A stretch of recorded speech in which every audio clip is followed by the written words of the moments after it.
मई 2023 में मणिपुर में एक जातीय संघर्ष शुरू होता है जिसमें 250 से ज्यादा लोगों की मौत हो जाती है। हिंसा की वजह से मेतई और कुकी दोनों समुदाय के हजारों लोगों को विस्थापित भी होना पड़ता है। बावजूद इसके यहाँ जातीय संघर्ष रुकने का नाम नहीं ले रहा है। केंद्र में भाजपा की सरकार और मणिपुर में भी भाजपा की सरकार, उसके बाद किसी भी तरह इस हिंसा को रोका नहीं जा सका। विपक्ष ने कई तरह के सवाल उठाए, लेकिन उन सब सवालों को दबाते हुए संसद में मणिपुर के मुद्दे को ठंडे बस्ते में डाल दिया गया। लिहाजा अब मणिपुर में प्रेसिडेंट रूल लागू कर दिया गया है। 9 फरवरी 2025 को मुख्यमंत्री बीरेन सिंह ने इस्तीफा दिया। उसके बाद से ही मुख्यमंत्री के नाम पर सहमति बनाने के लिए भाजपा के पूर्वोत्तर प्रभारी संबित पात्रा विधायकों और राज्यपाल के साथ बैठकें कर रहे थे, लेकिन मुख्यमंत्री को लेकर सहमति ना बनने के कारण राज्य में प्रेसिडेंट रूल को लागू करना ही सही समझा गया। मणिपुर में विधानसभा का अंतिम सत्र 12 अगस्त 2024 को पूरा हुआ था और अगला सत्र 6 महीने के अंदर बुलाया जाना था, लेकिन ऐसा नहीं हो सका। संविधान के अनुच्छेद 174(1) के मुताबिक विधानसभा के 2 सत्रों के बीच 6 महीने से ज्यादा का अंतर नहीं होना चाहिए। 60 सदस्यों वाली विधानसभा में भाजपा के पास 37 विधायक हैं और सहयोगी दलों के 11 विधायक। बावजूद इसके राज्य में राष्ट्रपति शासन लागू कर दिया गया है। मणिपुर में लंबे समय से चली आ रही हिंसा इसका एक बड़ा कारण है, जहां विपक्ष नेता तो पहुंचे लेकिन देश के प्रधानमंत्री नरेंद्र मोदी नहीं पहुंच पाए। इन दंगों को समय से रोक दिया जाना चाहिए था, लेकिन संसद से लेकर सड़क तक मणिपुर के मुद्दे को अहमियत मिली ही नहीं।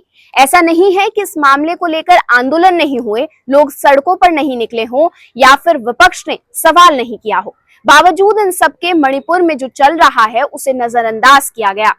मीडिया ने अच्छी खासी लीपापोती करी, यहाँ तक कि ये भी कोशिश करी कि मणिपुर में सब कुछ ठीक है, कानून व्यवस्था दुरुस्त है, लोग आराम से अपनी जिंदगी जी रहे हैं। इस तरह की चीजें नेशनल टेलीविजन पर दिखाकर देश के लोगों के अंदर से मणिपुर के मुद्दे को बाहर ऐसे निकाल फेंका जैसे कोई चाय में पड़ी मक्खी को निकाल देता है।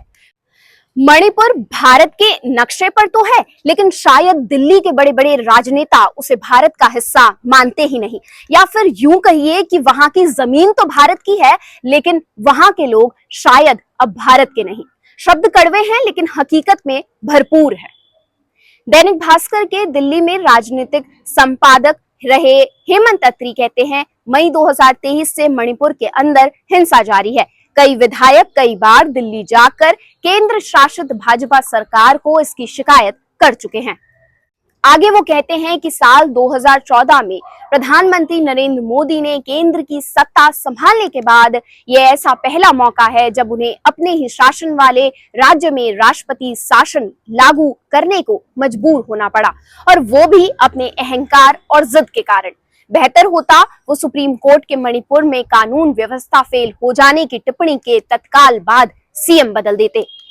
इसी तरह की बात द हिंदू की डिप्टी एडिटर विजेता सिंह भी कहती हैं। उनका कहना है कि मणिपुर के अंदर भाजपा की लीडरशिप बैठी हुई है।